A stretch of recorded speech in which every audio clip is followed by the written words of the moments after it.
basic issue is to juxtapose, to compare and to contrast the difference between the first set of Aseres HaDibros and the second set of Aseres HaDibros. Based on the supposition, based on the assumption, that the first set of Aseres HaDibros is the Madreg, thank you. The first set of Aseres HaDibros is Madreg of Tzaddik, and the second set of Aseres HaDibros is the Madreg of Baal Tshuva. So we're holding in the middle of the second pasuk, or the middle of the third pasuk. In the first Dibros, it's Kapitel Chof, pasuk Tes, and in the second Dibros, it's Kapitel Hey, pasuk Yud Gimel. They both start the same way. V'yem Mashvi Shabbos Hashem Elokecha. Then it says Leisasa Kol Malacha Ato Uvincho Uvitecha. The first Dibros say Avdecha. The second Dibros say Avdecha with a vav Ve'avdecha. Ve'amoscha over Amosecha. The first Dibros say Uvehemtecha. The second one say V'shayrcha V'chamercha V'chol Be'emtecha. 3 extra words. Then it says V'gercha Asher B'sharecha. And the second Dibur has Leman Yanuach Avdecha V'amoscha Komoicha. So basically the second Dibur is a bunch of extra pieces. Number one, the vav of Ve'avdecha is only in the second Dibur, not in the first. Number two, in the second Dibur you have V'shercha V'chamercha V'chol, in addition to the word of V'emtecha. And number three, you have the word L'man Yanuach Avdecha V'amoscha Kamoicha, which you don't have in the first Dibur. And the argument that we're proposing is that every change from the first set of luchas to the second set of luchas, the second set of luchas is speaking to a Baal Tshuva, and the first set of luchas is speaking to a tzaddik. But before we go to the differences, let's talk about the similarities. Before we talk about the difference between the first set of Aseres HaDibros and the second set of Aseres HaDibros, let's talk about what they have in common. What they have in common is the Eibush is telling us to keep Shabbos. But he's telling us to keep Shabbos from the top down. You, your son, your daughter, your slave, your maidservant, your animal or your kosher animal, your non-kosher animal, shecha v'chamercha, and then your convert, then your geir. In this you have in both sets of dibres that when the Torah speaks about a yid keeping Shabbos, they start from you, your son, your daughter, and then goes on to your slave and your maidservant and so on. So I finished last week's class on a cliff. I finished last week's class with an observation that according to Kabbalah, Ata is the Madreg of Chochmah. Ata, you, is the Madreg of Chochmah, because you it's second person, but it's very, very direct. And for all kinds of reasons, it's the Madreg of Chochmah. Sons is the Madreg of Zoh, the Madreg of Midos, or the masculine Midah. Daughters is the Madreg of Malchus, which is the feminine Midah. Now, in many places, instead of son and daughter, you'll have a Kadosh Baruch Hu will be masculine and Shechina will be feminine, and things of this sort. So the Torah says the first one who has to keep Shabbos is you. You is you on the Madreg of Chochmah. The second one who has to keep Shabbos is your son, which is the Midas. The third one who has to keep Shabbos is your daughters, which is Malchus. Then comes your slave and your maidservant, which Kabbalistically goes on the lower world. The lower world means Bria, Yetzirah, and Asiyah. So a Jewish maidservant and a Jewish slave would be Kabbalistically Bria. A Jewish maidservant is Bria. A Jewish male slave would be Yetzirah. A Goyish slave, or Gercha, a convert, would be the Madrega of Atzilus. And the animals fit in here some way. We'll figure that out a little bit later. The bottom line is that the Torah describes Shmira Shabbos in both sets of luchos. There's no difference as far as this is concerned between the Shabbos and the Baal Tshuva from the top down. And this is where this conversation begins. Before we talk about the difference between the first set of luchos and the second set of luchos, let's talk about what they have in common. Then when it comes to us keeping Shabbos, the Torah starts from the highest level of us and then goes down to lower and lower levels of us. Now, I talked about this last week in a different context. Last week's class, we talked about the same subject, but in a different aspect. Thank you very, very much.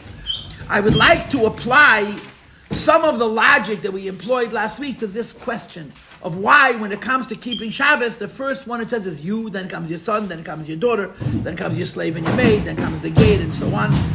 It's Momayla Lamata, from the top down. This is something which I am personally obsessed with. It's something that I'm very into, and I'm very into it really without a source. It's just something that's for some reason, it strikes me, it's important to me. And by the way, just for those who do not know yet, I have a piece of good news for you. This week, Vayakel and Pekudei are separate. Even though it's a regular year, not a leap year, and usually when it's a regular year, Vayakel and Pekudei are together. When Vayakel and Pekudei are together, there are over 200 psukim of chitas and 200 psukim of laning. The only Kriyas HaTorah longer than Vayakel and Pekudei together is Mates Maseh together, which is like 244 psukim. It's absolutely massive. But this year, Vayakel and Pekudei are separate, so today's chitas was only 20 psukim. It wasn't 60 psukim. Now, there's not that many Rashis on our Parsha, but that doesn't mean that the Chumash is easy. It just means that you don't have to think what you're saying. Because Rashi says, don't think. I already told you last week. It's much as Teruma.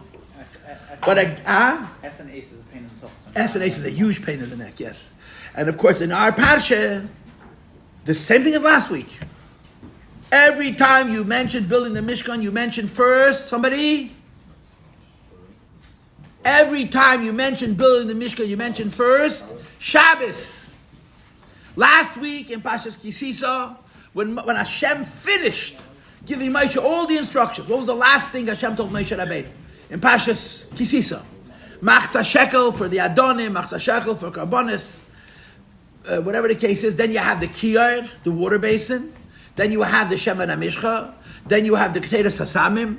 And then you have the mention of Betzalel and Oholiav and the Kol Ish Chacham Leif, who put it all together, and then you have Tishmeru.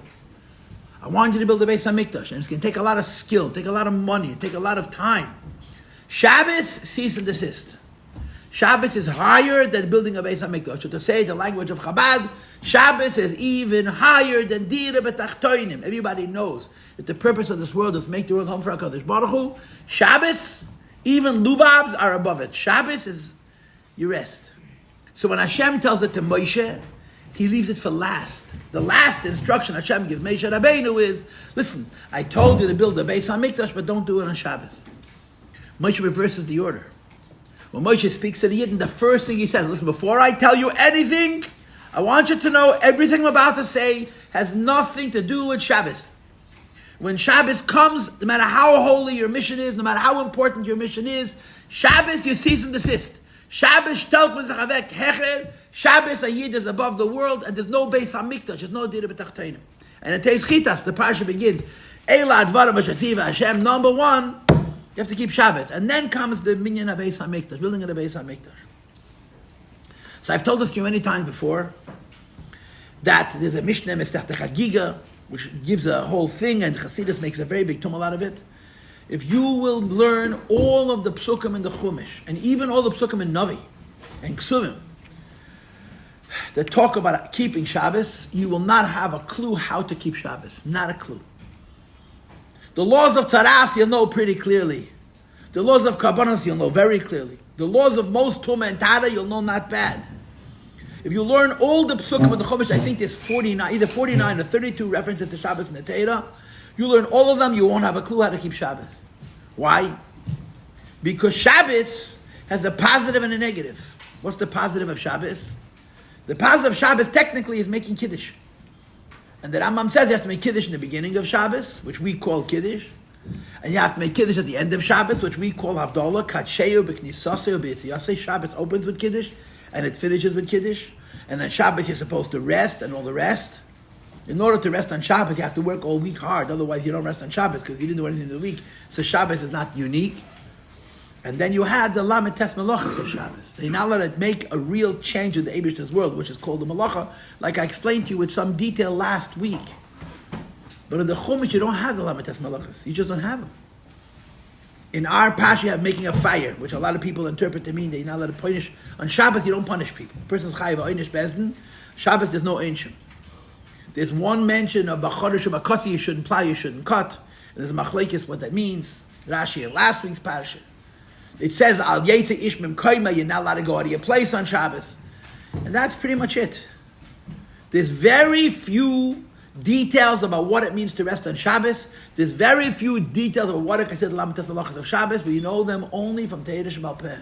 From the Mishnah Masechta Shabbos in the 7th Pedic, that says, Aboy Melachos Shabbos, Aboy Chasarachas, and he lists the 39 Melachos.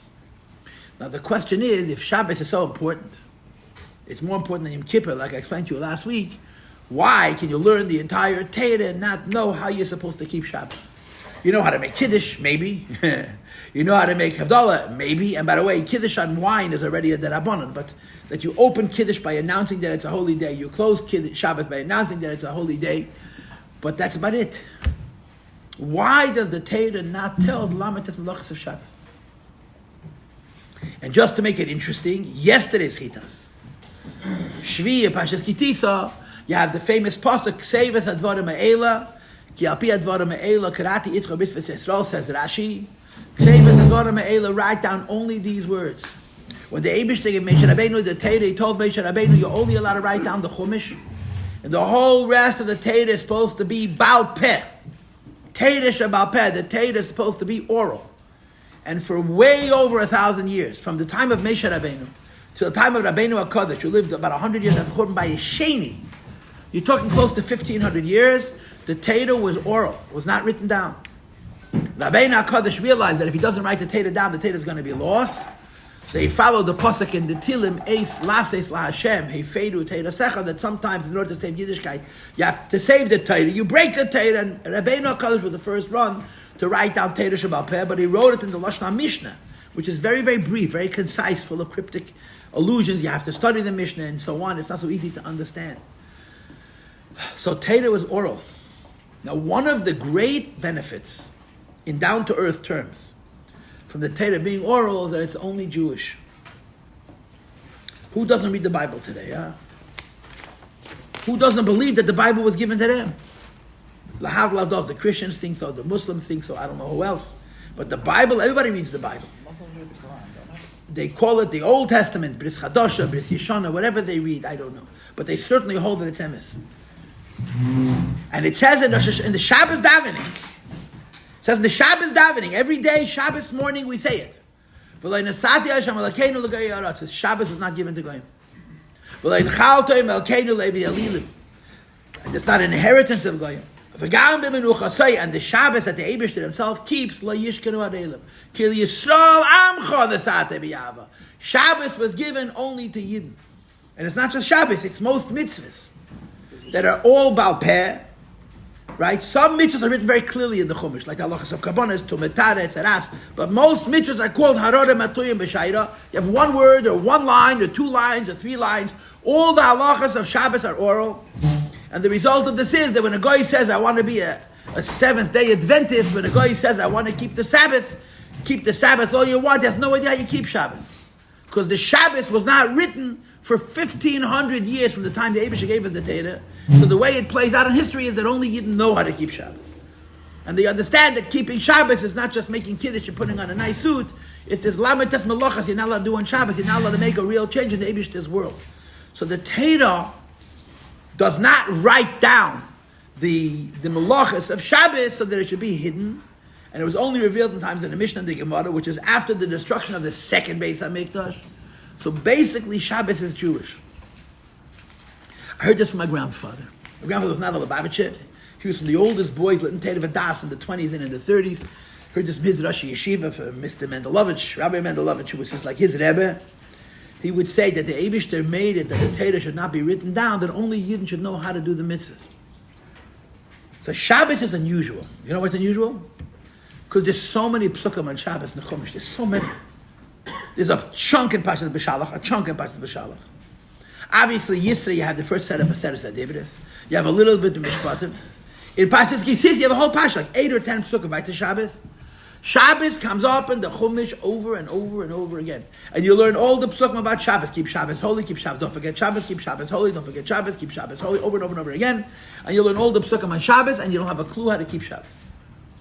So the shaila becomes, take another mitzvah. I don't know what mitzvah you want to take. Lulav, right? How many times is a lulav written in the Chumash? Once. Lulav written once. How many times is Kiyas Shefer Rosh Hashanah written in the mitzvah? Once or twice. Most mitzvahs are written once or twice. Yes, some mitzvahs like the Yom Tovim are written 5 times. Pesach, Shavuos, and Sukkot you have twice in Sefer Shmos, once in Sefer Vayikra, once in Sefer Bamidbar, and once in Sefer Devarim. But most mitzvahs, how many times do you have Shabbos? I think it's either 32 or 49 times. It's an incredible number. and you read all the psukim, and you say, so how are you supposed to keep Shabbos? How do you know? Keep Shabbos holy, keep Shabbos. How are you supposed to do it? So I'll be poshut. It's what I told you before. The Eibush gave us Shabbos, but he gave us Shabbos in a kind of way that the details of how you do it practically are Baal Peh, they're oral, so the Shabbos should be only for you. But I want to give you a Chassidish angle. I want to give you a Chassidic angle. Uba'akdam, I want to give you a little bit of a preface. Try not to make it too long, but at least briefly I want to share this with you. The Torah has 3 levels. And for the Kabbalists keeping score at home, and of course you're all Kabbalists, so you're all keeping score. The 3 levels of Torah are Torah above Atzilus, Torah in Atzilus, and Torah beneath Atzilus. And for those who want to find an interesting mushal for these 3 Torahs, the 3 levels of Torah above Atzilus, and lower than Atzilus is represented by 3 fires that burnt in the Beis Hamikdash. The burning of the Ketores is like higher than Atzilus. The burning of the candles in the Menorah is like Atzilus. And the burning the wood and the meat of the outer Mizbeach is like the lower 3 worlds. 3 Torahs. The Torah above Atzilus, Torah in Atzilus, and Torah below Atzilus. Above Atzilus, the fire and the fuel are one, like Ketores. When you burn incense, there's no flame. The incense is itself burning. In Atzilus, the fire and the fuel are separate, but the fire is very peaceful. Like burning oil, olive oil. Lower than Atzilus, not only is the fire, the fuel separate, but there's a lot of noise and a lot of dynamism and a lot of crackling and popping and whistling and whizzing, because the fire is fighting with the moisture in the meat and the bread. So there's 3 Torahs. There's a Torah where the fire and the fuel are one. There's a fire where the Torah where the fire and fuel are separate, but they're peaceful. And there's a Torah where the fire and the fuel are fighting with each other, like the Mizbeach. How do you say this in Oithius of Chassidus? In Oithius of Chassidus, you say it as follows. In the Luchas, there's Kulei Ponim. Whichever side of the Luchas you read, it was the front. The Luchas were carved through and through. Mishnei Reb Miksub. So there's a front and a back. So if you read on this side, you look at the back, you should see it backwards. But there was a special nest that it was carved through and through, and no matter what side you're reading, it was the front. It was a special nest, a Gvalvika nest. It's not even a nest, it's really 2 opposites. It's Nimna and Nimnois. That whichever side of the Luchas you looked at was the front. And you looked straight through to the other side. But on both sides it was the front. It's called Kulei Ponim, it's all front. The Sefer Torah has what's called Ponim and Anocher, a front and a back. And the Torah Shabbat Peh is Kulei Ocher, it's all back, it's all rear. The Torah above Atzilus, which is represented by the Luchas, there's no back. The Sefer Torah, which is the Madrega of Atzilus, has a front and a back. And the Torah Shabbat Peh, which is lower than Atzilus, is entirely back, is entirely rear. Not R-A-R-E, but rather R-E-A-R. What does it mean? The face of the Torah is Ruach HaKodesh. And the back of the Torah is human understanding. So the Luchas was all Ruach HaKodesh. Sefer Torah has Ruach HaKodesh and it has human understanding. Torah Shabbat Peh is entirely human understanding. The Shabbos is one of the few things which have in all 3 levels. Right? When it says in the Siddur, Shabbos morning, Yismach Moshe b'matnas chelka ki eved neman karaslo klil teferes satalei bereishei v'amda lefanech al har Sinai u'shnei luchas avonim mehered b'yadi v'chasahem shmira Shabbos. The first paragraph of the Shabbos morning davening is describing Shabbos. It's part of the luchas. Then it says v'chein koso b'teira secha v'shamar b'nei yisrael Shabbos. That's Teira Shebeksav. And what's the 3rd paragraph? Hashem didn't give it to Goyim. That's Teira Shabbat Peh. In the Shabbos morning davening, there's 3 paragraphs to that bracha. Before you say Yismechu Malchoscha and Elokeinu, which are standard. The first paragraph is speaking about Shabbos in the Luchos. The second paragraph is speaking about Shabbos in the Sefer Torah. It's in last week's Chitas, the Shomer Zos, the Shabbat. And the 3rd paragraph is speaking about the fact that Shabbos is found in the Gemara, and because it's found in the Gemara, it's not clear in the Chumash. Goyim don't know how to keep Shabbos, only for the Jewish people.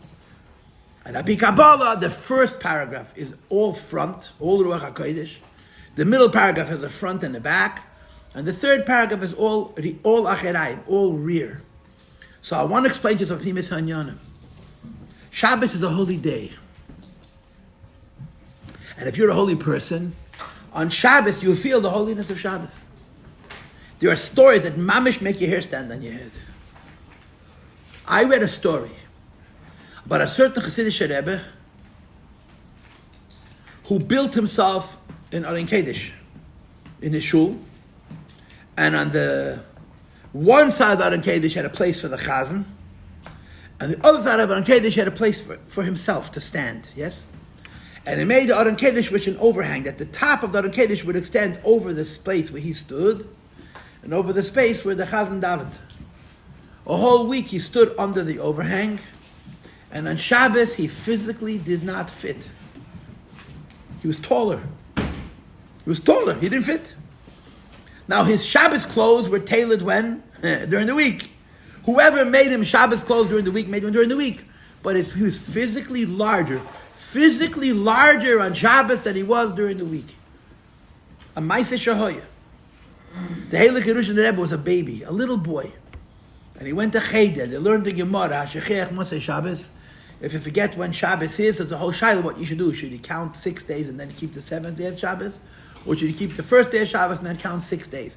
So the Ruzhiner was an incredibly bright boy, raises his hand and says, Rebbe, how do you forget when Shabbos is? How can a person when Shabbos is? So he explains to him what a caravan is. In the ancient world, they would travel to the desert in caravans with camels. And there would be a sandstorm, you would put up a tent. You would climb inside and wait for the sandstorms to pass. The sandstorm would go on for 3 days. You would literally lose track of time. So you forget when Shabbos is. So he's explaining to this little boy how it's possible to forget when Shabbos is. Or you're out at sea for many days. And the Ruzhner says, Rabbi, I don't understand. How could you forget when Shabbos is? And it goes back and forth. And finally the Malame says to the Rebbe, Rebbe Yisraelik, you're always so bright. You always understand everything I teach first. How come you can't understand this issue that a person should forget when Shabbos is? So he says, Rebbe, on Shabbos, the sky looks different. He was a 6-year-old.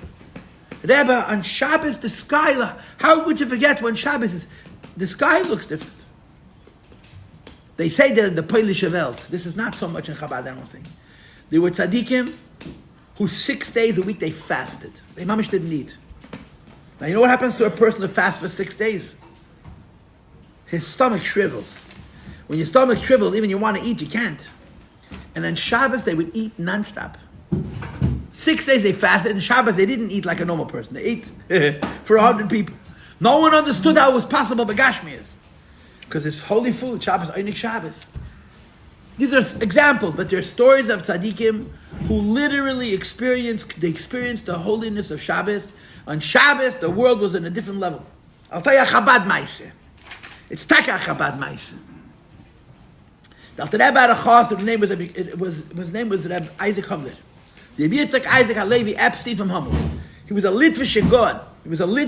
The Epstein Mishpache, some of the greatest Litvish Gedoinim were Epstein. The Achei Temimim is Epstein, the Achei is Epstein.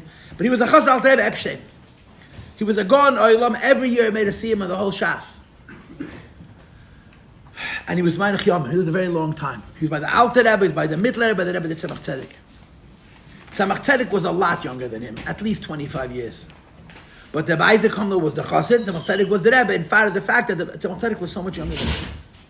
And it was to such an extent that the Tzemach Tzedek actually used to send him much lichas.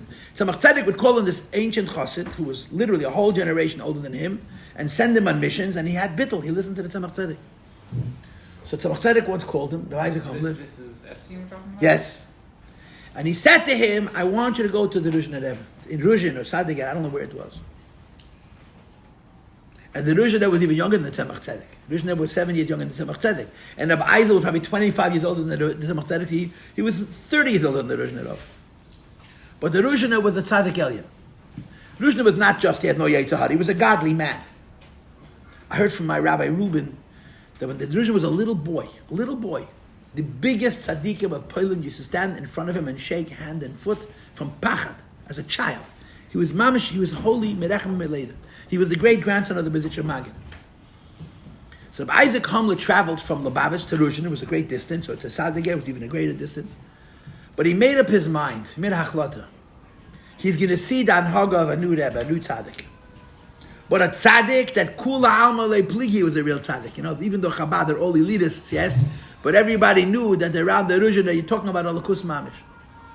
So before he arrived in Sadiger, let's say, either Sadiger or Ruzhin, he made a hachlata that he's going to watch the Ruzhiner like he watches the Tzemach Tzedek. He's going to watch every anhaga. He came back to Lubavitch with a whole bunch of stories. And those are our stories of the Ruzhina. The Chabad Sofia writes them down in his letters. He heard them from whomever who heard them from Rabbi Eisel.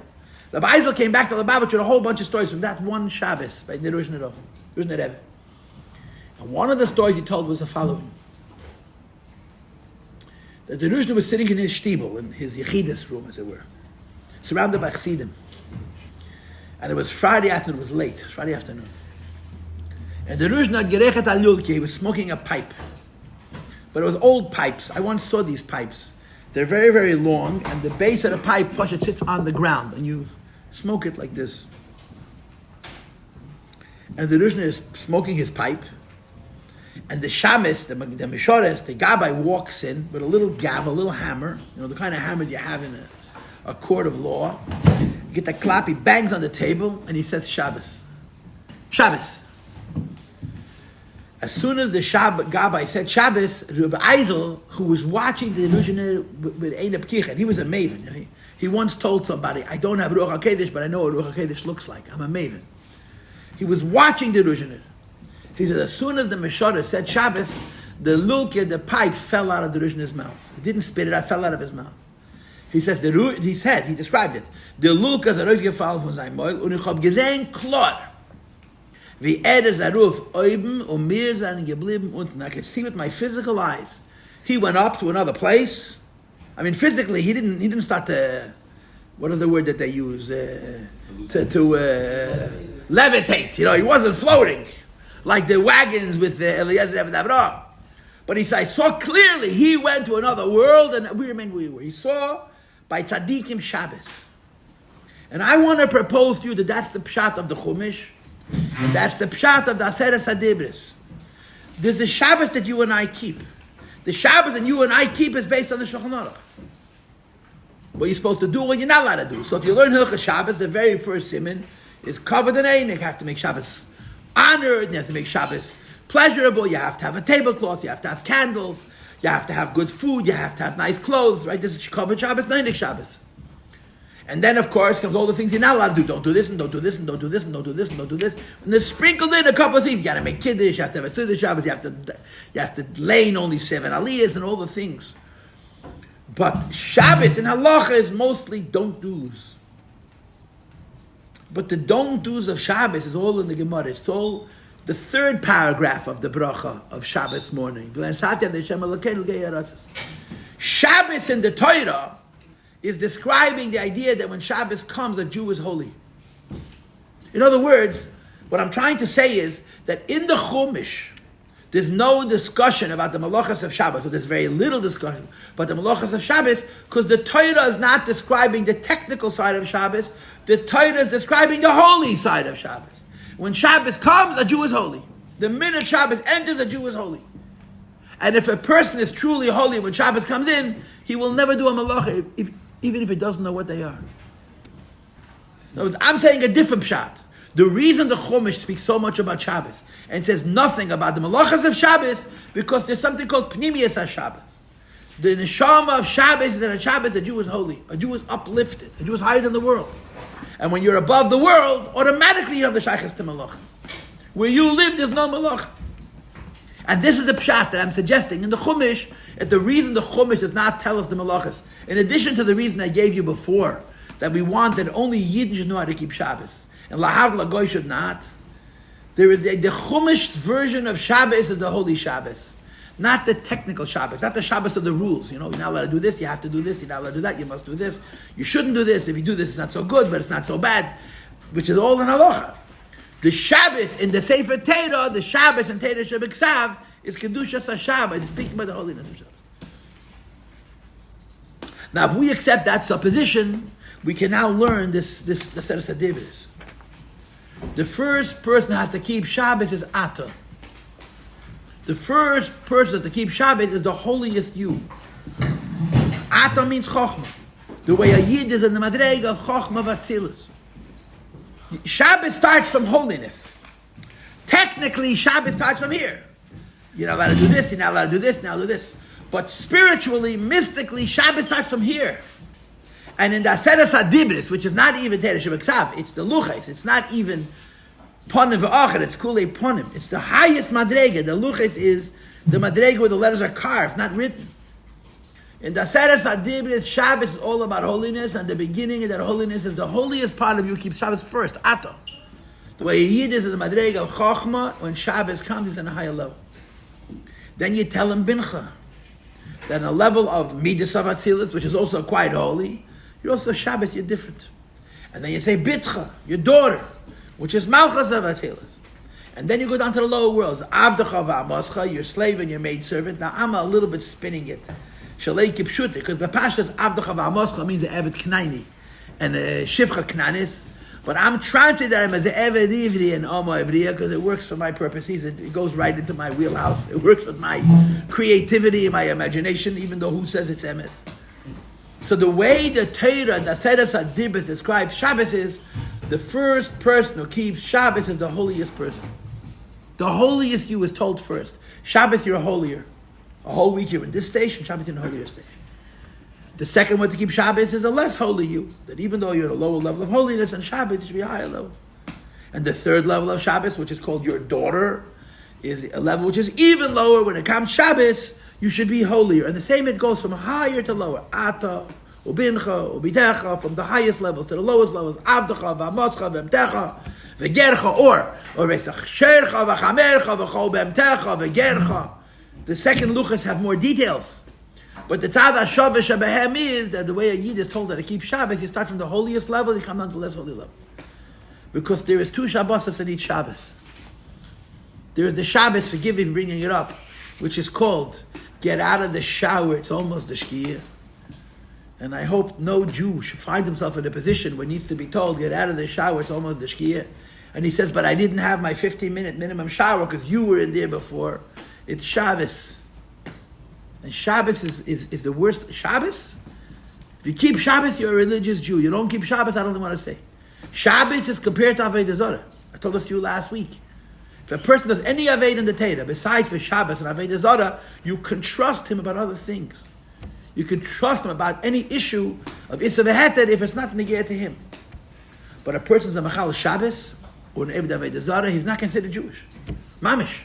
You don't keep Shabbos, you can't be trusted about anything. Not your kashrus, nothing.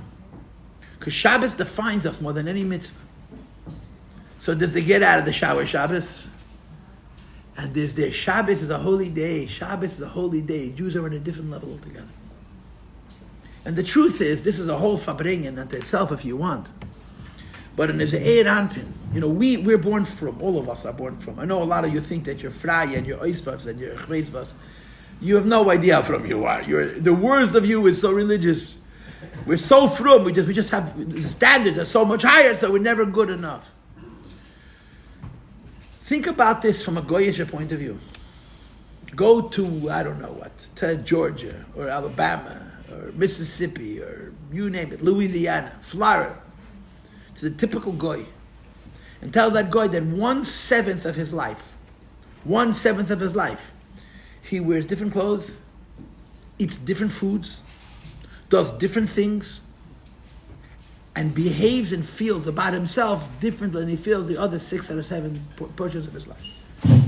He'll tell you it's impossible. Tell a guy, be different for a weekend, once a year. Super Bowl weekend, be at a different time of the matzah, or I don't know what. But tell a person that one that every 7 days of his life, every Shabbos, all of us and our families put on different clothes. We keep a different schedule. We eat different foods. We even behave differently. We're not holy people. We're not. Forget, our Shabbos is the Shabbos of get out of the shower. It's almost the Shkiyah. But at the same time, every week when Shabbos comes, each one of us is in a different place. We're in a state of holiness, even the simplest amongst us. That's called Kedushas HaShabbos, the holiness of Shabbos.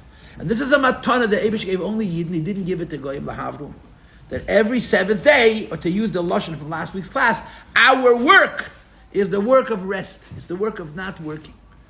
This is not just by not doing Avedah, it's not just by not doing one of the Malachas, it's being in a holy state. And that holiness shows itself in how we daven, it shows itself in how we eat. And of course, Shin of Shabbos, Tainug, Rosh Hashanah Shabbos, it shows itself in how we sleep. On Shabbos, we're different people. So you open up the Sefer Torah, and you read the luchas about Shabbos, and Shabbos exists, I forgot whether it's 32 times or 49 times, but it's an enormous number of times that Shabbos is mentioned. I said, I don't understand the Torah has so much to say about Shabbos, and I finished learning all of the psukim. I still don't know what's a malacha, what's not a malacha. The answer is because Torah is not speaking about what you're not allowed to do. Torah is speaking about who you are. You're in a holy state on Shabbos. And if this is true in the Torah, how much more so is it true in the luchas? And that explains this pasuk. Who's the first one to keep Shabbos? Ata, the holiest you on Shabbos is holier. Who was the second one to keep Shabbos? Bincha, the second holiest of you. The way your emotions are involved with the Eibishter, on Shabbos those emotions are deep. Who is the third person within you to keep Shabbos? Your daughter, Malchus, which is also part of Atzilas, but it's a lower level. On Shabbos you're holier. And then you go to the lower worlds, your slave and your maidservant. And then your animals, kosher and non-kosher, and even Gercha, people who come from the outside. They're not naturally a part of the Eibishter's nation, but they join the Jewish people, and they also have to keep Shabbos. So when the Aseres HaDibros are describing Shabbos, they're not talking about the Shabbos of don't carry something in the street, or don't put on a fire, or don't put on your car, or don't cook, and don't bake, and don't knead, and don't whatever else the malachas are. Situr the pas noket, veistach mai the hava mishkach shivi. The way we count the 39 malachas does not describe what is and what isn't the malacha. It describes what is the malacha in the Beis Hamikdash, which was why some things are represented by 4 different malachas, and some things are included in other malachas, because if they were not important in the Beis Hamikdash, they don't go into the original number of Lamites malachas. They become sadim, they become secondary to one of the original Lamites malachas of Shabbos. But on Shabbos we're in a holy state, and that's the pshat in these psukim. The first person to keep Shabbos is you. You is Chochmah Vatzilas. Second one to keep Shabbos is your son, which is Midas Vatzilas. You on the level of Midas Vatzilas. The third one to keep Shabbos is your daughter, is Malchus Vatzilas. And again, Avdecha v'Amoscha, I'm saying that it means an Eved Divri and Omo Ivriya, even though I know that's probably not the pshat. And the reason I'm saying is, according to Kabbalah, Omo Ivriya is Bria, and Eved Ivri is Yetzirah, and Eved Kenani is Asiyah. So the Eibush is speaking to a Jew and saying every level of Jew has to keep Shabbos. The holiest Jew keeps Shabbos, and you go down. The Jew is in the world of Bria keeps Shabbos, the world of Yetzirah keeps Shabbos, and the Jew is in the world of Asiyah keeps Shabbos. His animals keep Shabbos also.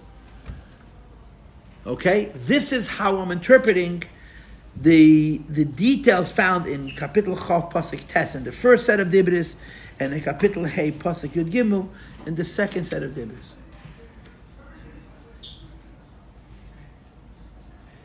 Does anybody make any comments or ask any questions? Go ahead. Why isn't the mouth sleeping on Shabbos? From your mouth to every Chabadnik's ears.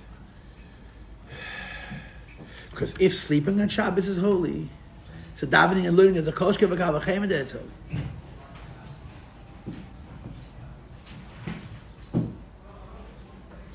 The Rebbe verbringt every Shabbos after the Rebbe passed away. Every single Shabbos. But at that point, it was hard for the Rebbe to walk. So after the Shabbos verbringen, the Rebbe daven mincha. But when I was younger, the Rebbe would go to the front of the shul to daven mincha, so I wasn't able to see him. But at that point, they made on the stage with the Rebbe verbringt, they would put up a makeshift wall, a piece of plywood, and the Rebbe would daven right near the place where he verbringt, so the Rebbe wouldn't have to walk down the steps and up the steps at the front of the shul.